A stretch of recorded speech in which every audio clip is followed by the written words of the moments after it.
Hello there, and welcome back to episode 68 of Inside the Vault, a Carolina Panthers podcast. I am your host, Ryan Smith, and before we go anywhere, I just wanted to give you all a reminder that you can find this podcast on the Keep Pounding Podcast Network, powered by Fans First Sports Network, where Keep Pounding brings you the latest news, analysis, and interviews from top players, announcers, studio leads, and more. Rate, review, and subscribe to your favorite podcast platform, or you can subscribe to the video portion of this podcast at youtube.com/tobacco radio.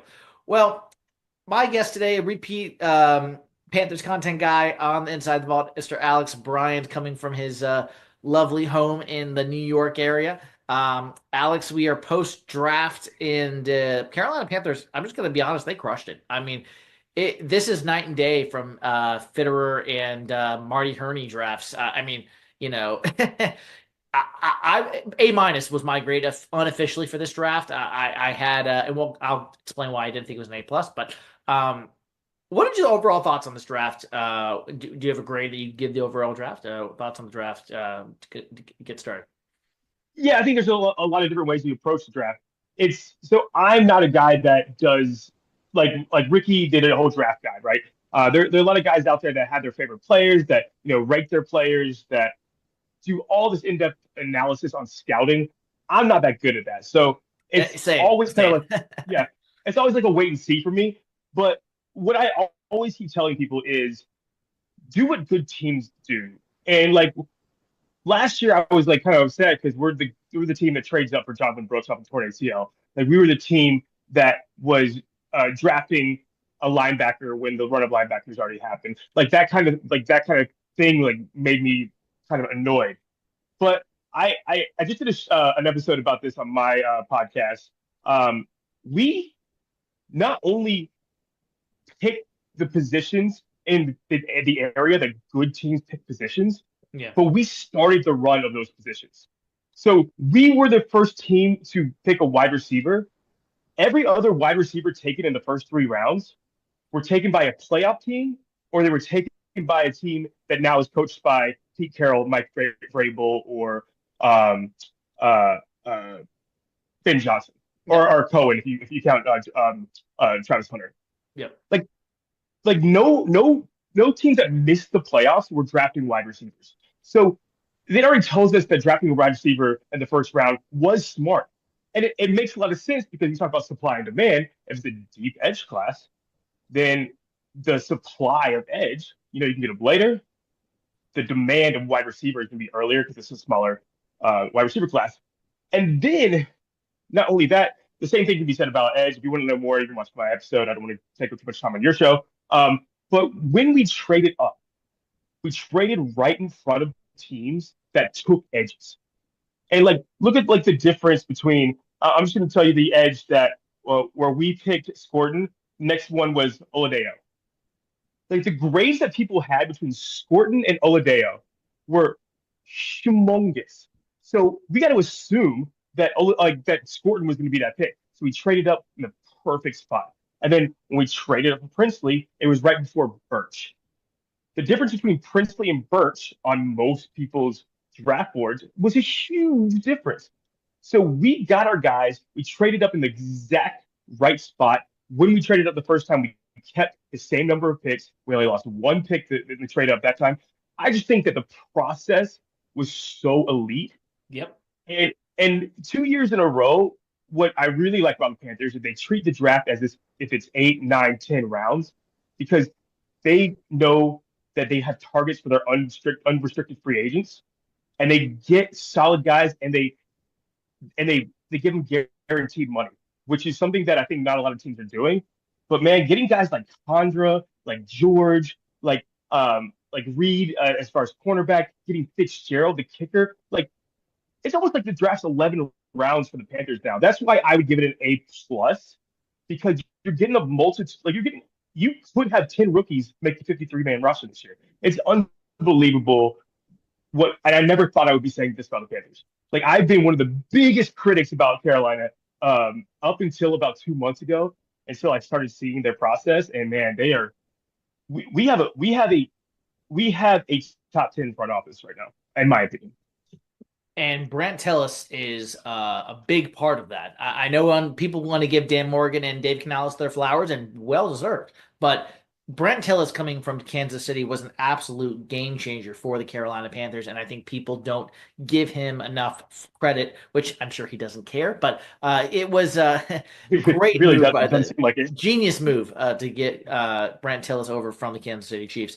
Let's just go kind of pick by pick and give us your just instant analysis and thoughts on the picks. I'll be honest, I still don't believe that, despite what some people may say, if Mason Graham was there at 8, I still don't know if we'd pass on him. But We obviously that wouldn't. didn't happen, and Yeah. so we get with Ted McMillan, and he goes to be our number one pick at 8 overall. And I really enjoyed watching his career over at Arizona, and I wasn't. I wouldn't say I was the biggest fan, but I wasn't also like I didn't dislike him either. I just didn't know Mm. a lot about him because I didn't stand watching Pac-12 games. I'm just gonna be quite honest with you. And so There was a 4-8 last year. Like, no. So I ended up watching a little bit of him, and I enjoyed what I saw. And I didn't think he maybe was this like, oh my gosh, this is Travis Hunter or somebody like that. But I enjoyed what I saw.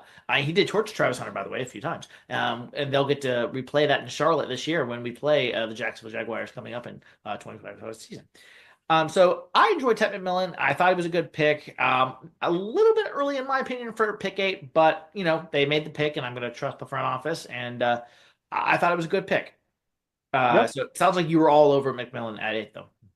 Yeah, I actually don't think that he was their number one choice. I think they were trying.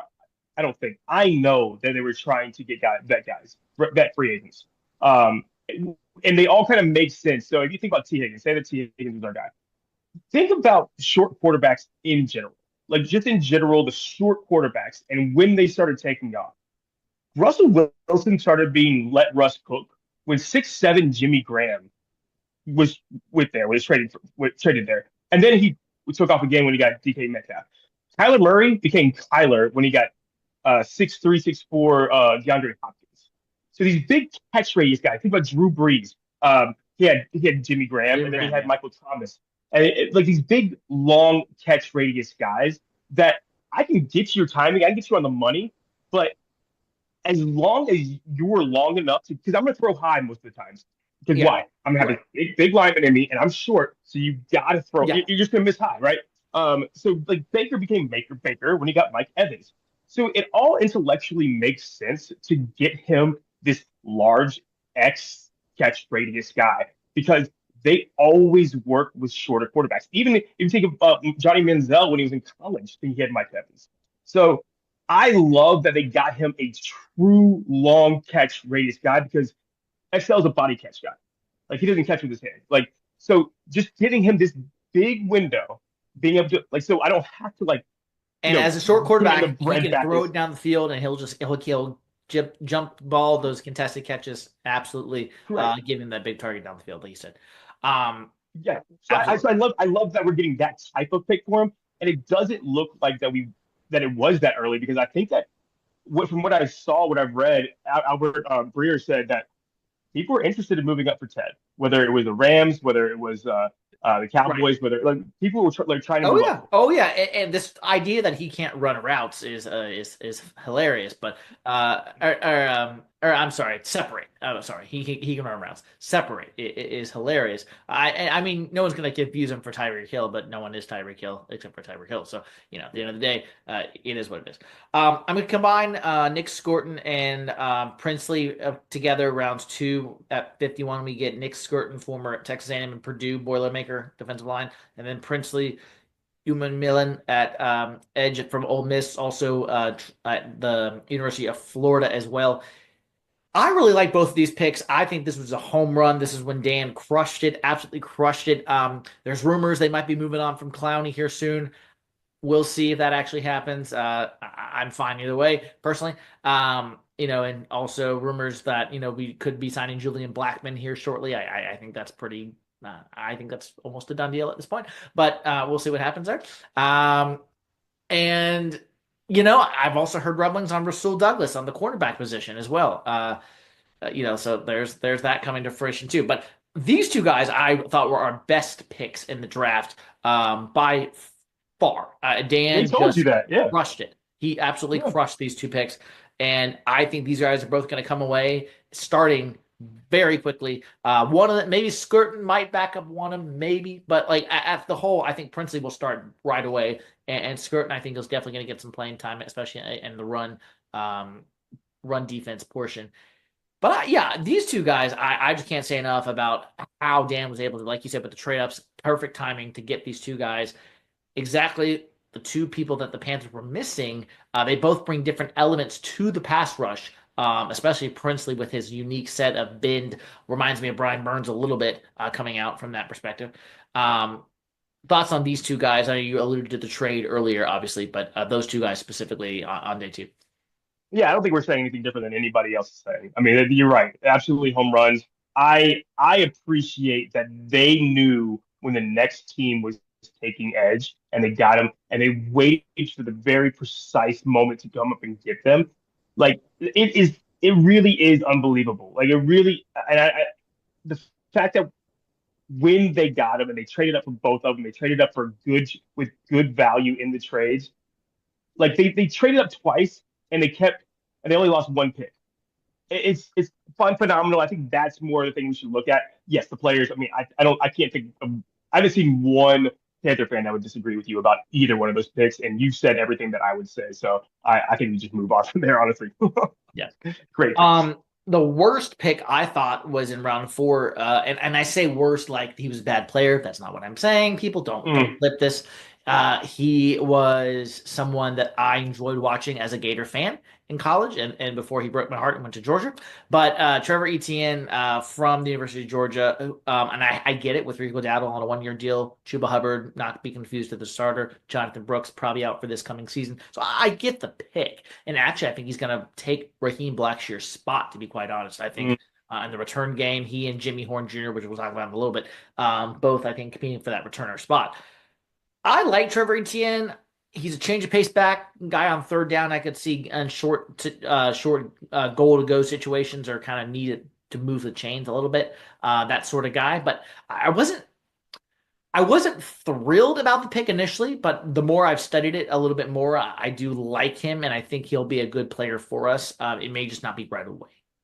Yeah, yeah. Well, like I said, I'm not a scout. What I will say about this is that we did it again. We started like a mini run, and he might not have been there. We don't know. Like all we can say is like what the draft analysts are We'll saying never about know. where Right. where they rank, right? Like Jacquez Hunter was not supposed to go as high as that. He went, but he went. So this is what happened. We picked ETN at 114, and then at 116 One the 111. 111. 111, and then yeah, sorry, 111, and then 2 picks later. Sorry, I don't have the right numbers, but 2 picks later, either the Rams or Texas trade up for a running back, and then either the Rams or um, uh, Texans trade up for a running back. And one of those running backs is Jacquez Hunter, so they're kind of similar, ETN and Jacquez Hunter. So if that was your guy, that was when you were gonna you traded up to the right spot because Rams could have got in and they could have got ETN. And if you had a bigger grade on ETN than Hunter, then you didn't want to get stuck with Hunter. So Yeah. I get because they knew they wanted to go safety, right? So they took the risk that if they wanted Bowman, that's the only safety they lost, right? And of Um, all teams, he goes to the Falcons, but whatever. right.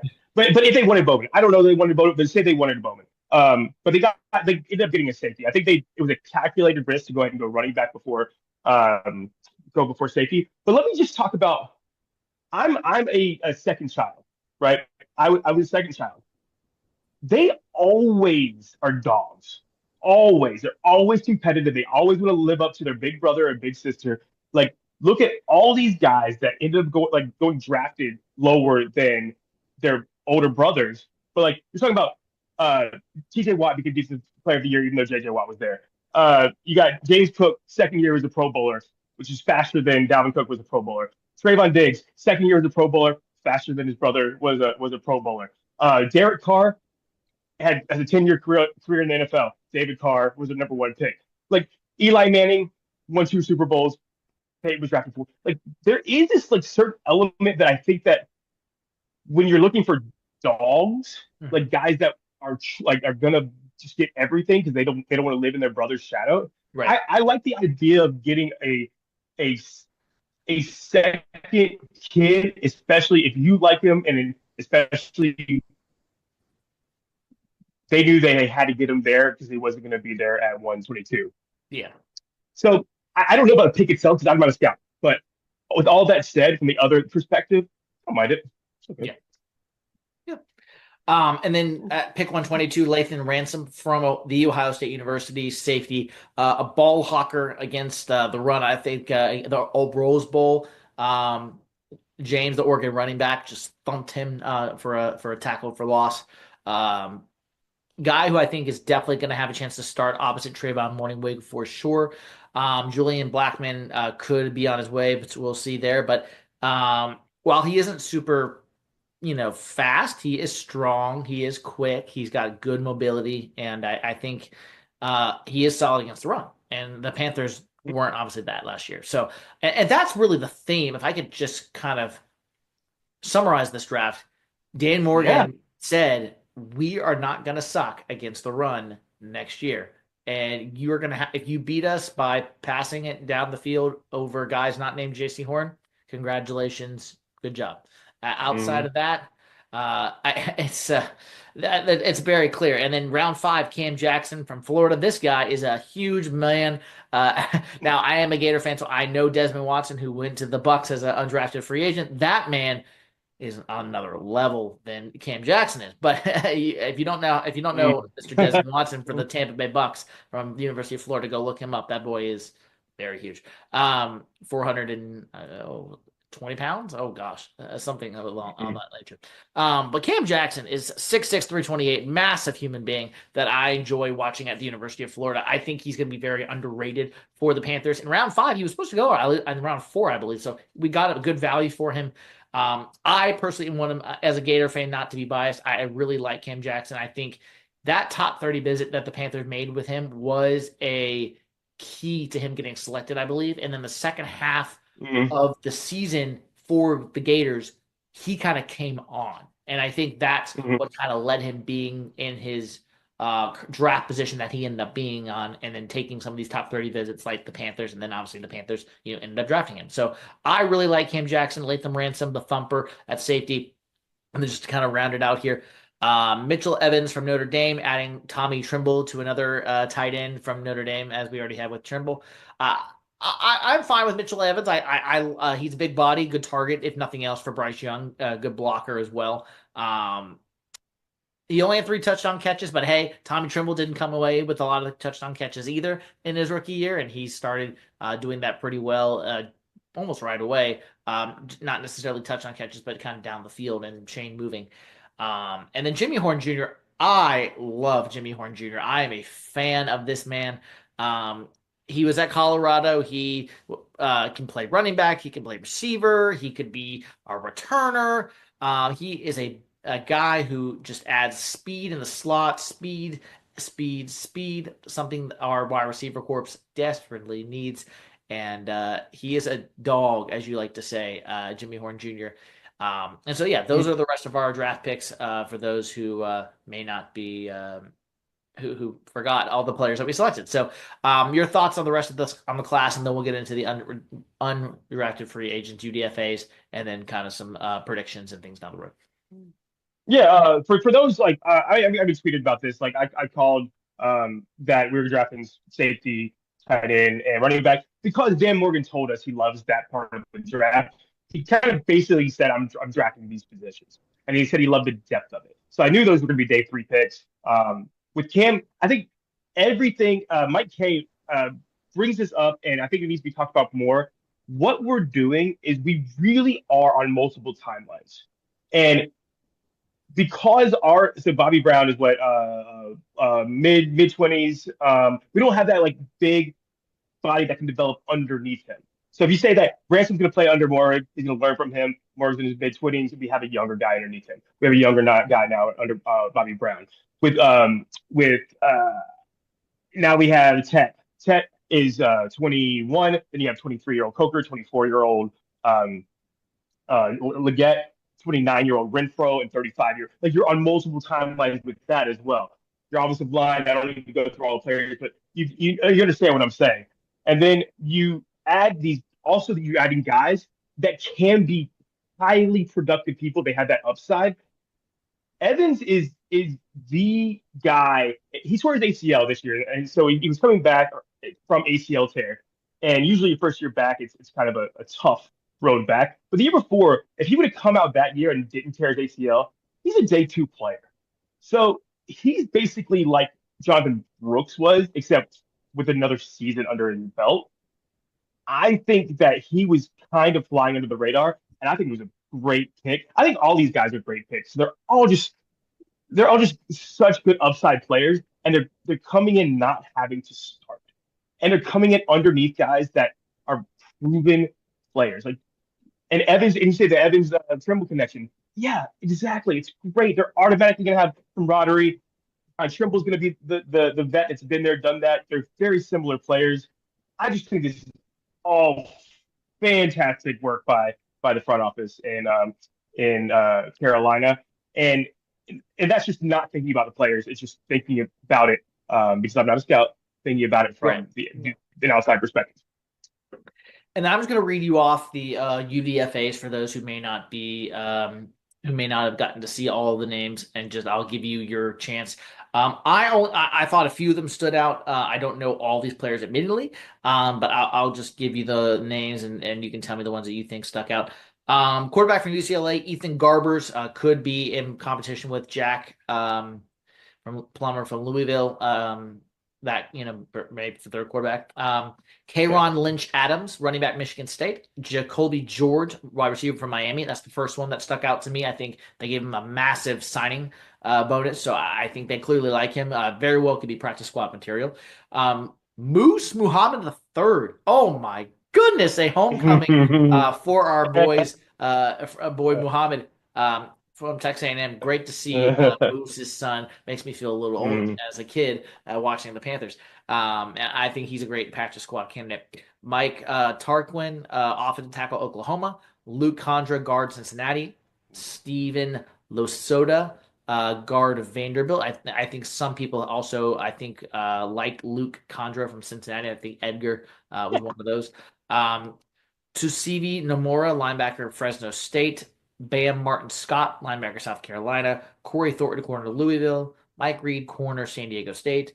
Isaac Gifford, safety, Nebraska. And finally, Ryan Fitzgerald, kicker from Florida State. That was the other big one that I, as a Florida fan, know all about Florida State. So I am very familiar with Ryan Fitzgerald and what he did at Florida State this year. And I'll be honest, as a Gator fan, I'm not the biggest fan of Florida State kickers, with Graham Gano and some other guys we've had in the past. But we had Eddie just now. And so, I mean, I get it. At the end of the day, Most accurate kicker ever, right? I know, right?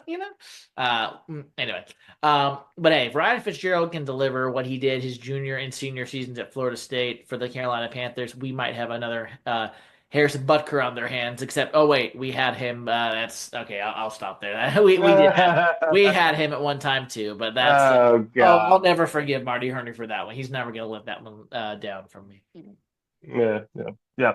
So, and this is what I'm talking about. Like these are these are got like Luke Condra. Everybody had going in fourth round.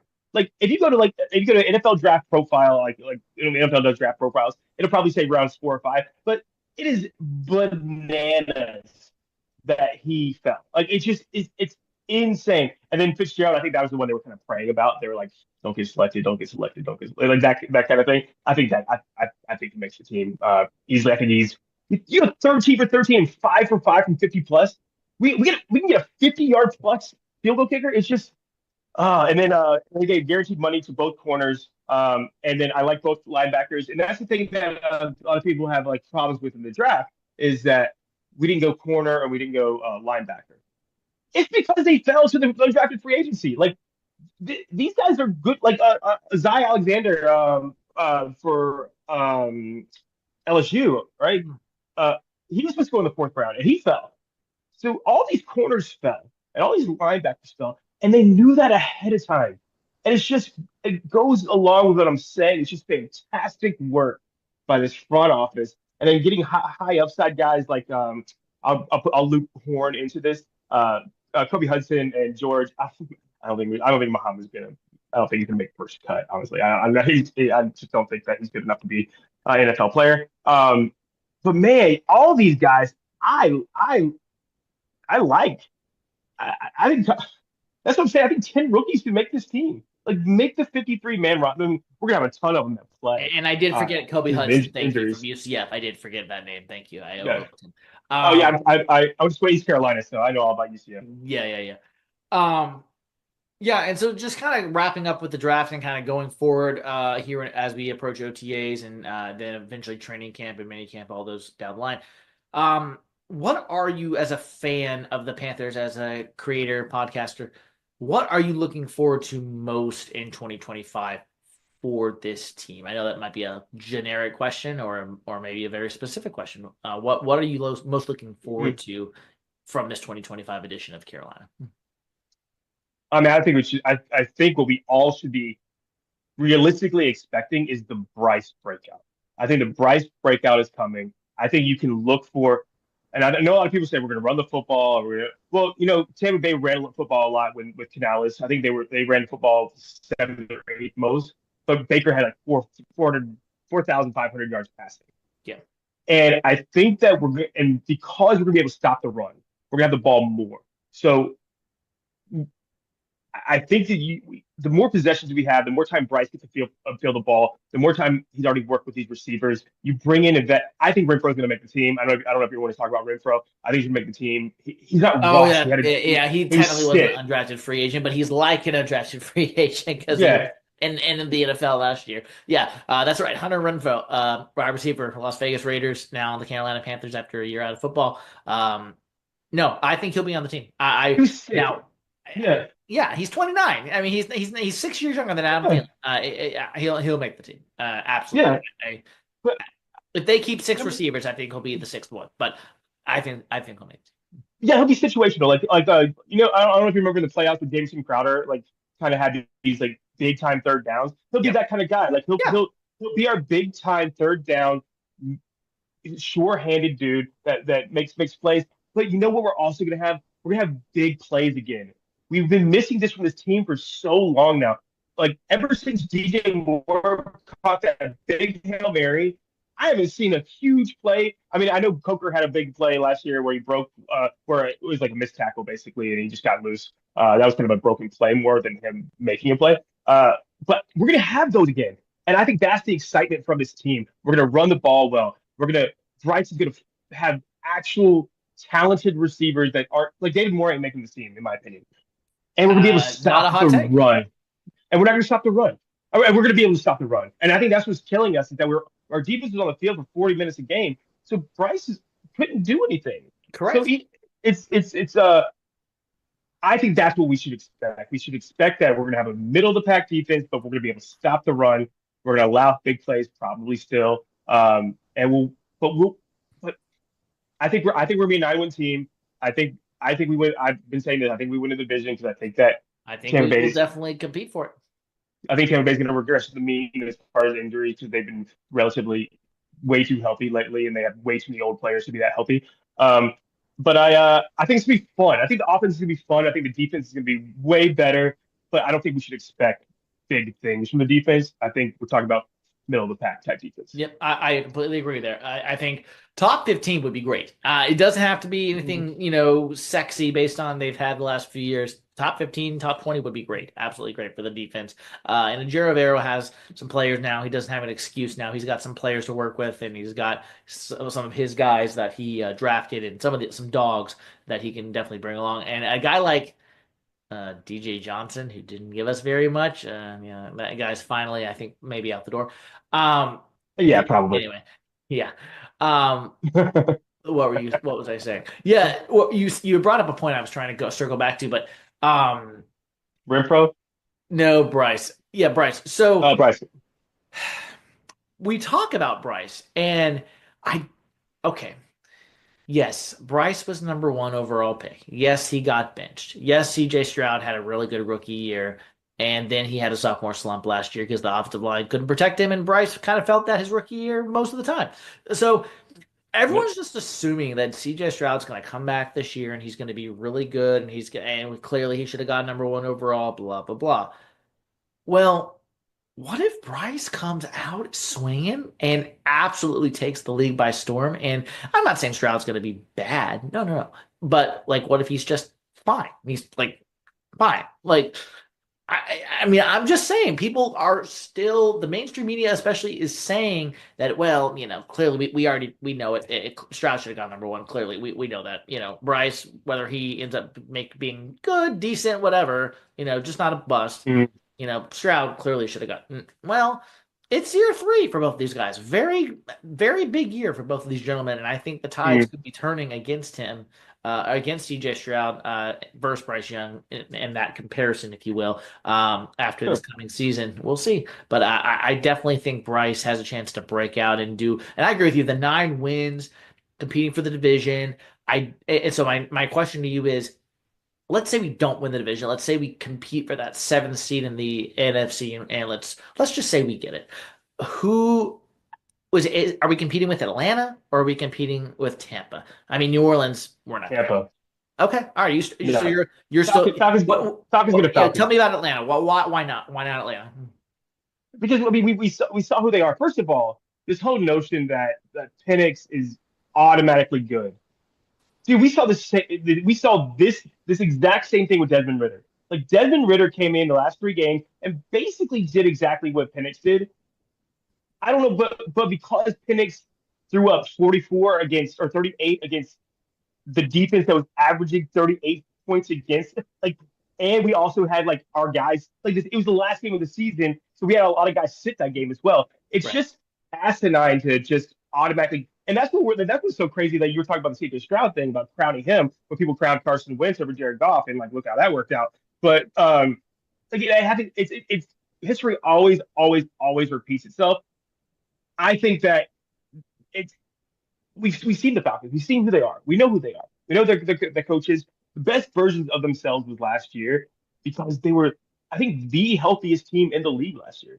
And I think that's And that what we've been running 2026 into. first round pick to get James Pierce Jr., I was out of the building laughing on this at all. Yeah. I just this is why football is absolutely is it's business, and then there's off the field, because Raheem Morris, Sean McVay, very good friends, very good buddies off the field. And when it's business, oh, they just fleeced them over their barrel. They had them over a barrel. Absolutely. What are you doing, Raheem Morris, Terry Fontenot?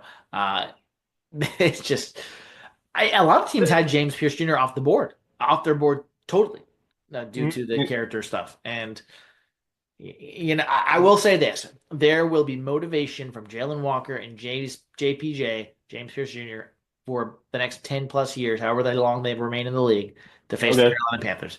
That we all know that, though. We all know it. It's natural. They're both from North Carolina, but one's from Charlotte, one's from Salisbury. We get it. It's what it is. I mean, they were gonna have motivation anyway, regardless of whether it was Atlanta or whoever it was that took them, because the Carolina Panthers did not take them. But Mm-hmm. the fact that it's in Atlanta in their division, they get to play twice a year. It's a storyline. People are gonna love that. You know, I'm it's not worried about the Falcons. I mean, it's us in Tampa. In my opinion, I mean, I just think I, we can go into this. It is more of a culture. We have a culture shift and we have momentum. Falcons are stuck in neutral, and if you're stuck in neutral, and you don't get better unless some shift happens, and it hadn't happened, and there's nothing that the draft did or their free agency did. So I think it's a momentum thing, and I think it's a you need something to rally behind. There's nothing new in Tampa to rally. I mean, in Atlanta rally behind. There's a lot in Carolina to rally behind right now. yeah. He is Alex Bryant. Alex, where before I let you go, where can we follow your work? Where can we get your podcast? Tell us more about kind of all the things you're doing right now. Oh yeah, I'm Kitty Lit Zio. Zio in honor of the Power Ranger Zio, so it's Kitty Lit Part Two. It's just me now. I used to have my co-host Ricky Rains, who's now with Panthers on Tap, and on Instagram and Twitter, I'm Alex Bryant 1231. Just very normal, boring page. Awesome. Yeah. Yeah, go follow Alex. Does good work and Kitty Lit podcast, as he said. Alex, get you out the door on some predictions and give your analysis on 2025 edition of this Panthers team. And I'm not talking wins and losses. We just kind of predicted that, in a sense. Um, I'll throw a couple names at you. You tell me your thoughts on this player for the upcoming season. I won't. It's too. It's what? It's well, almost May 1st. We're recording this on April 30th. Yeah, So this is fun. it's basically This May. is fun, guys. This is fun. Listen up. It's fun. Yeah. Yeah. Okay. I'm gonna get this one out of the way first because it's boring and no one cares about it, but I care because I'm a nerd. Sam Martin, formerly of the Buffalo Bills, our new punter, is going to give us better punts and more consistency than we've had the last few years with Johnny Hecker. Yes or no? Few better, definitely better than last year, but not the 2 years before that. Hector was great the 2 years before that. Okay. All right. So you'll think he'll be solid, but just Yeah, he'll be good. He'll be all fine. right. He's gonna be a Pro Bowler, but he'll be fine. Yeah. Okay. Hector was bad last year. Oh, he was. Yeah.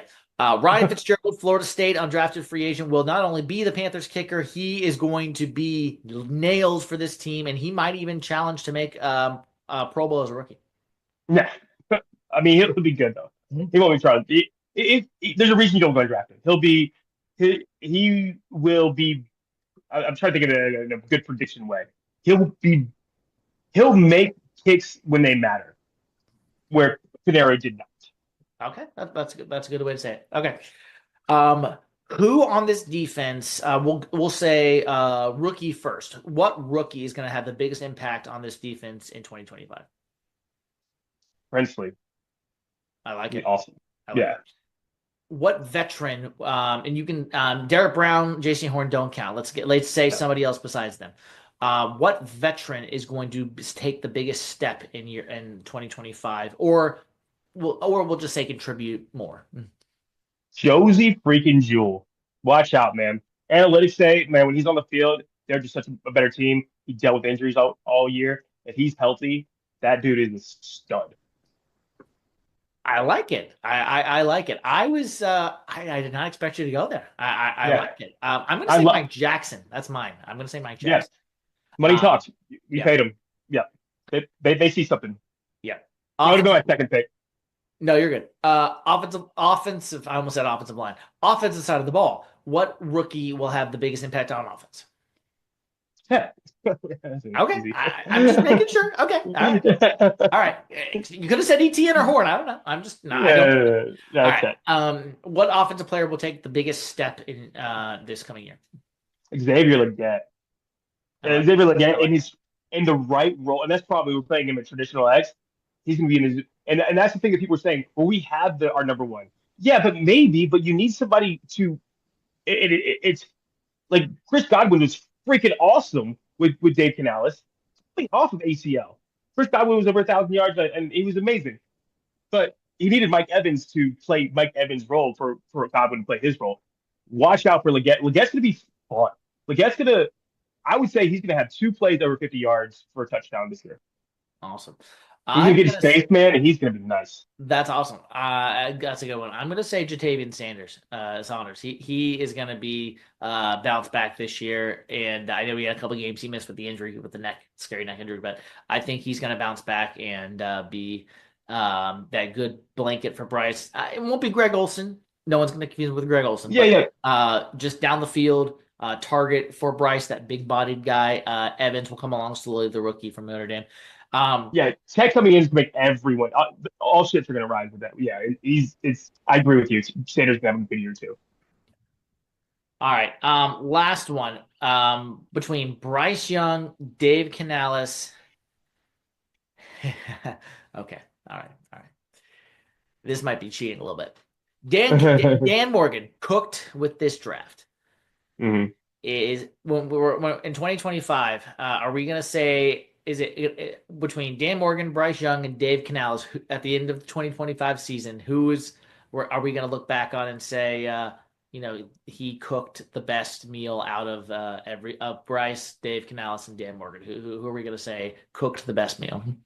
So after this, so theoretically, Bryce hasn't done anything yet. Right. Bryce is Like, out. so after the season coming up, and with Dave Canales coaching, calling the plays, Bryce executing on the field, and then obviously Dan's draft, obviously he just did. Bryce, yeah. Okay. And that's a big statement because you know how Yeah. I just felt about Dan Morgan. I think TBD on Dave. I like Dave Canales, but there's a lot of situational football that he really got wrong last year. I think he's going to He's clean got it to up. learn. I think He's got to he's got learn. a little bit of swag about him. Same thing with Dan with the part of the draft. Like he made some bad moves, but he looked real good this year. So I think Dave's going to look good. I think they're all going to look good, but I think we're all going to come out of next year being like, holy shit, Price Young. He is Alex Bryant. Thanks, Alex, for coming on Inside the Vault. Carolina Panthers Podcast, episode 68. Rate, review, and subscribe. We'll see you guys next time. This was fun, Alex. Thanks again. Yeah, man.